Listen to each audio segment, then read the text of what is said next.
Bonjour, donc nous allons voir dans cette vidéo la mise en œuvre de l'approche cinématique et ce suite à la partie précédente où on a présenté l'approche cinématique du calcul à la rupture. Nous allons commencer par mettre en œuvre cette approche cinématique sur l'exemple du cadre à 3 barres. Donc que nous rappelons, donc la structure est composée de 3 barres A', BB', CC', verticale, dont la géométrie est caractérisée par une même longueur, une même section. Et ces 3 barres, à leur extrémité, il y a un bâti rigide, indéformable, horizontal, et par le biais duquel nous allons appliquer une force verticale Q vers le bas. Notons qu'à leur extrémité, les barres sont articulées. Donc nous avons dit que la résistance des 3 barres est régie par l'effort normal, et cet effort normal, en guise de domaine de résistance, la valeur absolue ne peut pas dépasser la limite N. Donc, lorsque nous allons mettre en œuvre l'approche cinématique pour cet exemple-là, donc on ne peut mettre en œuvre qu'un champ de vitesse en déformation. Alors, ce champ de vitesse, on va le considérer homogène, c'est-à-dire constant. Il est caractérisé par la vitesse d'extension ou la déformation axiale de chacune des barres. C'est-à-dire que lorsque nous allons avoir une vitesse de déformation dans une barre, epsilon.i, la vitesse de déplacement correspondante delta.i va être tout simplement égale à li fois epsilon.i, puisque la vitesse d'extension est constante. Alors, le calcul de la fonction pi, c'est-à-dire pi de d pour le milieu contenu, mais ça va être pi de epsilon.i pour la barre, va être l'équivalent du sup de sigma d. Et sigma comme étant représenté par l'effort normal n, on sait très bien que le sup sur n est donné par la valeur L. Et de ce fait, la plus grande valeur de l'effort normal que la barre peut prendre, c'est L, et la fonction pi de epsilon va être tout simplement L fois la valeur absolue de la vitesse de déformation correspondante, parce que nous savons que la fonction pi est toujours positive ou nulle. Alors, bien sûr, lorsque nous allons mettre en œuvre l'approche cinématique, on va calculer la puissance des forces extérieures, nous l'avons montré, et il faut que ce champ de vitesse vérifie ce qu'on appelle les conditions de compatibilité géométrique qu'on détermine à partir de l'écriture du principe des puissances virtuelles. Alors, d'une manière simple, lorsque les barres se déforment d'une certaine manière sous la force Q, on peut imaginer que la barre numéro 1, le point C va se déplacer en C', pour B il va aller à B', et pour A il va aller à A'. Donc ce champ-là, comment il est compatible? Ça veut dire qu'après la déformation, on voit très bien la position initiale de la barre horizontale, elle va être une nouvelle position A', B', C', il faut que ces points soient alignés. De cette manière, qu'est-ce qu'on peut écrire? On peut démontrer ça à partir du principe des puissances virtuelles, que la vitesse de déformation de la barre numéro 2 est la moyenne de celle des barres numéro 3 et numéro 1. D'où on trouve cette relation-là, de epsilon.2 égale epsilon1 plus epsilon.3. Alors que la vitesse de déplacement du point Q, parce qu'on va l'utiliser, pareil, elle va être la moyenne des vitesses de déplacement au point C et au point B. Donc, maintenant, la mise en œuvre de l'approche cinématique, elle va permettre d'écrire que la puissance résistante maximale, c'est la somme de pi de epsilon sur le domaine oméga, mais le domaine oméga c'est là-bas, de ce fait que la somme va donner la longueur qui est commune pour toutes les barres, multipliée par la quantité qu'on a calculée tout à l'heure, pi de epsilon point i, mais pour toutes les barres. Donc on va avoir grand L, petit l, fois epsilon point 1 plus epsilon point 2 plus epsilon point 3 en valeur absolue. Ça, c'est la puissance résistante maximale. Alors que la puissance des forces extérieures va être tout simplement égale à la force Q multipliée par sa vitesse de déplacement delta point D. Alors, appliquer le théorème cinématique veut dire que Q appartient à K, ceci quel que soit le champ de vitesse cinématiquement admissible. Qu'est-ce qu'on va écrire? On va écrire que la puissance des forces extérieures, Q delta point D, qu'on a remplacé par sa valeur, et il faut mettre un L ici, on va voir expliquer pourquoi, est égal, est plutôt inférieur ou égal à la puissance restante maximale. Alors nous voyons bien que dans cette inégalité, il manque le L ici, parce qu'il y a le L qui est là, qu'on la simplifie. Donc voilà le résultat qu'on obtient. On obtient que la force Q multipliée par cette somme de vitesse de déformation est inférieure ou égale à grand L fois la somme des valeurs absolues de toutes les vitesses de déformation des barres. Alors maintenant, comment nous allons aboutir au majorant de la force Q? Bien sûr, nous allons nous donner une condition, par exemple, entre epsilon point 1 et epsilon point 2. Alors, pour aller au résultat, on peut dire simplement, si je pose que cette somme-là soit égale à 1, donc il faut prendre une valeur positive, évidemment. Donc, si elle est égale à 1, ça veut dire que la somme epsilon point 1 plus epsilon point 2 est égale à 2. Et on va y avoir Q inférieur ou égal à L fois epsilon point 1 plus epsilon point 2 plus epsilon point 3.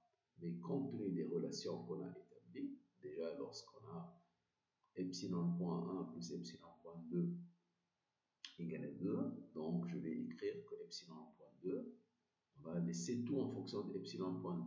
Donc epsilon point 1 va être égal à 2 moins epsilon point 2, qu'on retrouve ici. Et de la même manière, pour epsilon point 3, à partir de l'équation qu'on a vue pour la compatibilité, vous pouvez la remplacer. Donc, ici, vous voyez qu'on a mis Q étoile. Pourquoi Q étoile? Parce que nous avons dit que Q appartient à K, y compris la valeur qu'on a introduite sur la frontière Q étoile. De ce fait, lorsqu'on a bien sûr un majorant en fonction d'un paramètre donné, on va minimiser. Ici, nous avons des valeurs absolues, 3 valeurs absolues, donc, et mathématiquement, c'est très bien que la somme de valeurs absolues est minimum lorsque l'une des valeurs absolues soit égale à 0. C'est pour cela que nous allons, en principe, voir 3 possibilités, c'est-à-dire la première égale 0, la deuxième et la troisième. Si on met epsilon point 2 égale 0, ce terme s'annule. On va avoir ici 0, 0, donc ça fait 2 plus 2, ça fait 4. Si on va mettre la première epsilon point 1 égale 0, c'est-à-dire 3 epsilon point 2 moins 2 égale 0, donc epsilon point 2 égale 2 tiers, on va trouver 2L. Et si on va mettre, bien sûr, epsilon point 2 égale à 2, ça veut dire que epsilon point 3 égale 3, égale 2, donc ça veut dire qu'on va trouver 6N. Donc évidemment, quel est le meilleur majorant? Ça va être le plus petit, c'est-à-dire, c'est la situation où on obtient Q étoile inférieur ou égal à 2L. Donc de ce fait, cette valeur, ce majorant de la force Q, correspond à ce champ de déformation exactement. Et de ce fait, compte tenu de l'exemple, du même exemple traité par l'approche, ou avec l'approche par l'intérieur, nous avions trouvé Q étoile supérieure égale à 2L. Donc, on combine les deux à la fois. D'une part, Q étoile supérieure égale à 2L, et d'autre part, Q étoile inférieure égale à 2L. Donc, on voit qu'on peut arriver au résultat exact, Q étoile égale 2L. Donc, ça veut dire quoi? Ça veut dire pour cette structure de cadre à 3 barres, la force ultime qui va provoquer la rupture de ce cadre est égale à 2 fois L. Alors nous allons revenir sur les fonctions pi de nv en particulier pour dire comment on va les calculer en fonction du critère. Donc concernant ces fonctions, on dit que d'une manière analogue aux fonctions pi de d, donc nous allons voir lorsqu'on a une discontinuité de vitesse sur une surface sigma, comme matérialise sur cette figure-là, lorsque j'ai une discontinuité de vitesse entre deux parties en et 2, donc nous avons dit que la discontinuité de vitesse c'est la différence V2 moins V1 sur la surface discontinuité. Donc la fonction C consiste à calculer, on va dire, le sub du produit scalaire de sigma n, qui n'est autre que le vecteur t, fois la discontinuité de vitesse. Donc nous voyons d'une manière simple que si grand G, le domaine de résistance, est inclus dans R6, le vecteur parcourt un domaine G qu'on va appeler petit g de x de n de x de R3. Et par conséquent, donc cette définition qui est donnée au préalable, on peut l'écrire de manière simple sur de v de x fois t de x, lorsque t parcourt le domaine dans R3. Alors, comme on le voit ici sur la facette où on a à la fois le vecteur t et le vecteur v, on va décomposer donc par exemple le vecteur discontinu de vitesse en trois composantes. Une composante normale, on peut l'appeler un, c'est-à-dire suivant n, et deux composantes tangentielles, par exemple celle-ci, on va prendre ut1 et une troisième perpendiculaire au plan de la figure, ut2. Alors, pour faciliter, on va dire, faciliter les calculs de la fonction pi de v, il y a en premier lieu une condition logique qui doit être respectée lorsque la partie 2 bouge par rapport à la partie 1, si on peut s'exprimer ainsi. Et bien, la composante normale de la discontinuité ne peut être que positive, c'est-à-dire il est impossible d'avoir une discontinuité de vitesse lorsqu'on écrit V2 moins V1 que sa composante normale va être négative de ce côté. Ça, c'est une condition importante qui traduit en quelque sorte la non-interpénétration de la matière entre deux parties qui bougent. Alors, nous allons maintenant préciser un peu plus cette opération lorsqu'on écrit le produit scalaire sur cette forme-là, sigma un plus tau 1 ut1 plus tau 2 ut2. Donc, nous précisons que, puisque nous considérons des matériaux isotropes et la symétrie du domaine G due à l'isotropie, ceci implique que le domaine petit g dans R3 lui-même doit être symétrique de révolution autour de l'axe au sigma. On va dire plus de détails concernant cette propriété-là peuvent être trouvés dans Savance en 1983. Donc, maintenant, lorsqu'on explore g de x, on se restreint aux vecteurs t qui sont contenus dans le plan méridien, c'est-à-dire qui contient l'axe au sigma. Alors, si nous montrons un exemple de domaine petit g dans R3, bien sûr, R3 c'est les composantes n, T1 et T2 pour les contraintes, donc on voit que on a une courbe directrice et cette courbe elle va tourner autour de l'axe au sigma et engendrer une forme de paraboloïde, si on peut dire, et de sorte que, quelle que soit la courbe de cette surface-là, par un plan qui passe par l'axe au sigma, va donner la même figure ou la même coupe. De ce fait que on peut maintenant dire que, au lieu de considérer les trois composantes pour les vecteurs t et v de x, on peut considérer juste deux. Pourquoi? Parce que pour les deux composantes tangentielles, on va dire, la symétrie rend que le problème il est identique par rapport au plan sigma ou bien ON et OT1 ou OT2. Donc, de cette manière-ci, donc nous allons ramener le calcul du sup de cette manière-ci et on va juste noter que la discontinuité d'une manière simple va être notée grand V au lieu de V entre deux crochets. Et on va voir cela pour au moins deux critères de résistance différents. Alors, si nous prenons le critère de Tresca, nous avons dit que le critère de Tresca, il s'exprime ou il se représente comme un cylindre à base hexagonale dans l'espace des contraintes principales. Et de ce fait, lorsque nous allons représenter le critère de Tresca dans le plan qu'on vient de produire, c'est-à-dire sigma T, c'est-à-dire sigma T, pour lesquels les contraintes ont respectivement sigma contrainte normale et tau contrainte tangentielle. Donc, qu'est-ce qu'on peut dire? Si je définis l'angle bêta entre le vecteur T, c'est-à-dire la tangente à la facette, et le vecteur grand T, le vecteur contrainte, donc ça c'est le vecteur contrainte, et ça c'est le vecteur petit t, et ça c'est le vecteur bêta. Donc nous allons calculer le sup du produit scalaire sigma un plus tau ut. Nous remarquons la chose suivante, que si le vecteur t, c'est-à-dire nous allons par exemple figer une valeur donnée du vecteur discontinu de vitesse, par exemple n'importe laquelle, et nous allons trouver toutes les possibilités pour t. Alors nous voyons déjà bien que si je me fixe une discontinue de vitesse, par exemple celle-ci, le fait que t peut prendre la direction infinie, alors ça veut dire que la contrainte peut aller vers l'infini. Et si elle va vers l'infini, ça veut dire que la fonction pi de mv va être finie. Alors on voit très bien qu'il y a ici une seule possibilité où la fonction pi de mv est finie. Quand est-ce?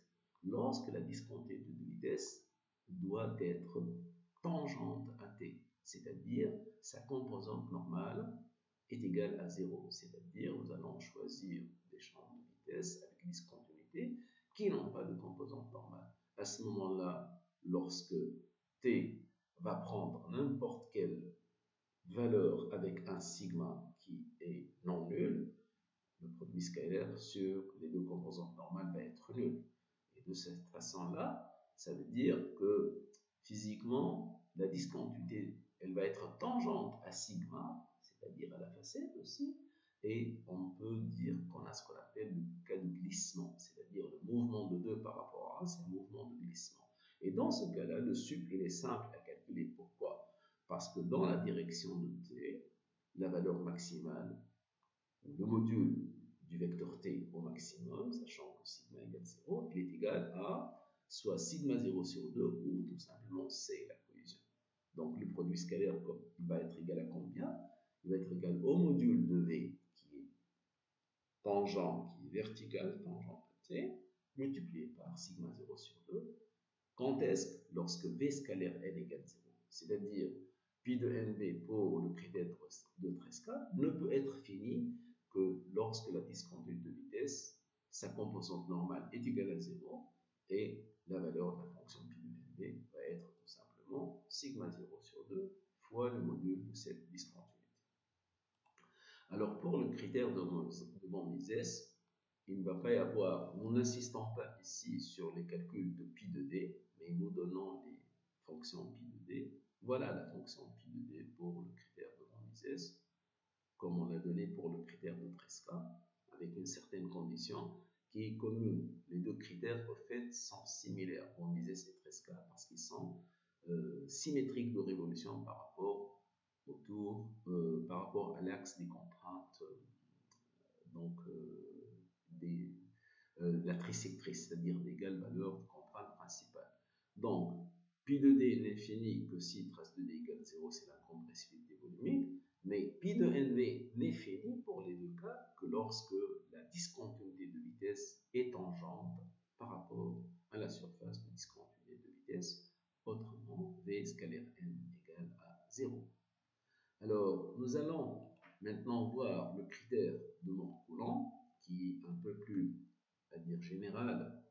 Alors, nous avons dit que le critère de Mohr-Coulomb s'écrit sous cette forme-là, et lorsqu'on représente donc cette fonction-là, en faisant varier i et j de 1 à 3, donc nous déterminons en fait trois demi-espace, si on peut dire, mais avec une forme particulière, c'est-à-dire c'est un critère qui passe, on peut le vérifier, qui passe par ce point-là, de même contrainte, sigma 1 égale sigma 2 égale sigma 3 égale h égale c cotangente phi.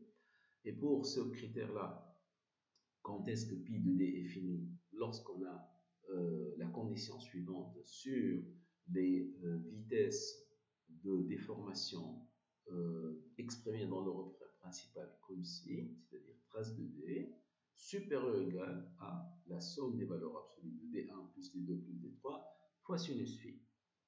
Donc, comme je l'ai dit, on insiste ici sur le calcul de pi de nb. C'est ce que nous allons essayer de montrer. Donc, le résultat, pi de nb est égal à h, c'est-à-dire c cotangente phi multiplié par v scalaire n, c'est-à-dire la composante normale de la discontinuité de vitesse. Quand est-ce que? Lorsque v scalaire n il est supérieur ou égal au module de la discontinuité fois sinus phi. Autrement, elle ne peut être que infinie, cette fonction pi de nb. Donc, nous allons essayer de faire cette petite démonstration pour trouver ce résultat-là. Donc, ici, qu'est-ce qu'on peut dire? On a l'axe, on va dire le plan de Moore-Coulomb, sigma tau, qu'on voit ici. On a, d'une manière un peu plus précise, les limites du critère de Coulomb, c'est la première droite. Voilà le critère de Coulomb lorsqu'on le coupe par le plan méridien. Nous avons dit en particulier que cette valeur-ci est égale à C, la cohésion, et cette valeur C cotangente phi, et l'inclinaison de cette droite-là est égale à phi, l'angle de frottement du matériau. Alors, maintenant, pour calculer la fonction pi de nv, on rappelle peu les conditions. Comme on le voit ici, puisque la facette qui est là, et là, c'est le module grand V de la discontinuité qui fait un angle bêta par rapport à l'axe tau, donc tangent à la facette. Alors, sa composante normale ne peut être que positive, c'est-à-dire le grand V doit être situé à droite de l'axe O, T ou O, tau. Alors maintenant, on va raisonner pour cet exemple-là sur le calcul du produit scalaire. Comment? C'est-à-dire, on va remarquer que le critère de résistance compris entre ces deux droites en noir, il peut être décomposé, on peut dire, de deux manières. C'est-à-dire, on peut dire qu'il va y avoir cette zone 1 limitée par les deux droites parallèles, c'est-à-dire qui font phi par rapport à l'horizontale mais qui partent de 0, et il y a une deuxième zone, il y a une zone numéro 2. Okay? Alors, pour étudier les possibilités, comment le produit scalaire peut aboutir, dans quelles conditions il peut aboutir à une valeur finie. Alors, partant du fait que t fois v, le produit scalaire de t, alors t, il peut parcourir toutes les possibilités dans ce secteur noir, c'est-à-dire t part toujours de 0, il peut tout simplement venir de 0 jusqu'à ce point, il peut venir de 0 jusqu'à ici, mais il peut partir de 0 et aller ici vers l'infini. Pas uniquement ça, s'il part parallèlement ici, ça va être l'infini. Donc dans toute cette zone 1, t peut prendre des valeurs infinies. D'accord? Si j'écris que le produit scalaire de t, vecteur contrainte fois v, est égal au module de t fois le module de v fois le cosinus de t fois v, donc cosinus t fois v, t c'est le vecteur contraint, d'accord? Donc à ce moment-là, qu'est-ce que nous remarquons? Nous remarquons que, bien sûr, on va raisonner sur l'angle bêta, c'est-à-dire il va y avoir des conditions sur bêta. Alors si j'ai une discontinuité de vitesse qui est dans ce petit secteur entre l'axe des taux et cette droite perpendiculaire, cette droite-là perpendiculaire à celle-ci. On voit très bien que ici, pour n'importe quel V, on va avoir sa valeur fixée. Mais comme nous raisonnons sur le cosinus, si je vais prendre juste le t qui est ici, il va vers l'infini. Alors, ça veut dire que le produit scalaire va aller jusqu'à l'infini. C'est-à-dire choisir le vecteur discontinuité de vitesse dans ce petit secteur qui fait exactement bêta par rapport à l'axe des taux, va me donner une valeur infinie. Par contre, si je prends exactement bêta égale à phi, parce que cette valeur-là est égale à phi, okay? Si bêta égale à phi, donc la discontinuité, elle est là. Le fait de prendre grand T ici, ça va me donner 0, ça ne pose pas de problème. Si je prends T dans la zone 1, ben ça va donner une valeur négative. Le sub va être positif. Pourquoi? Parce que le cosinus entre les deux vecteurs est supérieur à pi sur 2. Donc, à partir de cette condition, on voit très bien qu'il faut imposer une condition sur la position du vecteur discontinuité de vitesse et jamais elle ne peut être inférieure avec un angle inférieur à phi. Et de là, nous obtenons que, par symétrie bien sûr, en raisonnant sur la partie supérieure ici, c'est exactement ce qui se passe ici, parce que le critère est symétrique de part et d'autre de l'axe au sigma. Et voilà la condition importante.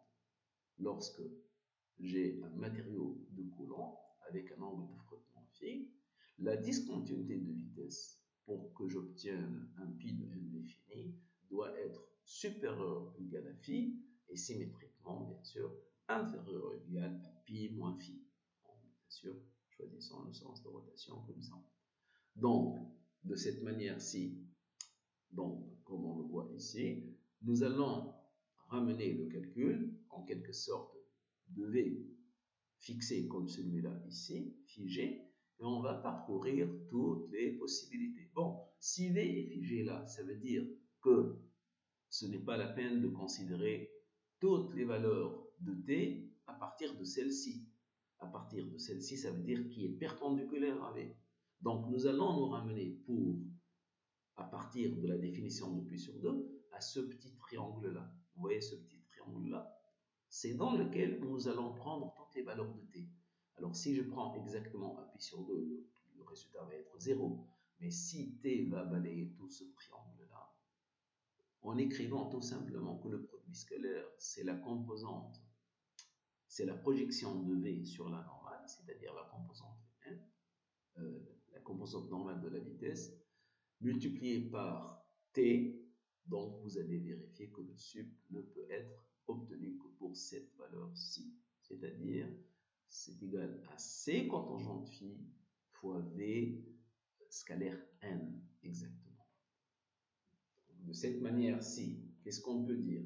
On peut dire que la discontinuité de vitesse pour un matériau de Coulomb, lorsque une partie bouge par rapport à une autre, il ne faut pas qu'elle glisse sur cette surface. C'est interdit.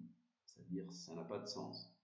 Alors, il faut que la discontinuité de vitesse, on va dire, décolle par rapport à la surface discontinuité d'au moins un angle est égal à phi. Ça, c'est la première condition. Et par symétrie, vous allez trouver les discontinuités de vitesse dans ce qu'on appelle le cône de Coulomb. Le cône de Coulomb, c'est quoi? C'est la surface, on peut dire, qui fait un angle phi par rapport à la tangente, par rapport à la normale, et qui va tourner autour de l'axe normal. Donc, c'est dans ce cône-là que vous allez trouver les bonnes valeurs de la discontinuité de vitesse. Et de ce fait, vous retrouvez exactement le résultat. C cotangente phi, V scalaire n. Bien sûr, C cotangente phi, il faut la multiplier par la composante normale de la vitesse. Quand est-ce? Lorsque j'ai ça. Donc voilà, j'espère que vous avez compris un peu plus ces choses-là concernant le calcul des fonctions pi de NV. Et je vous remercie.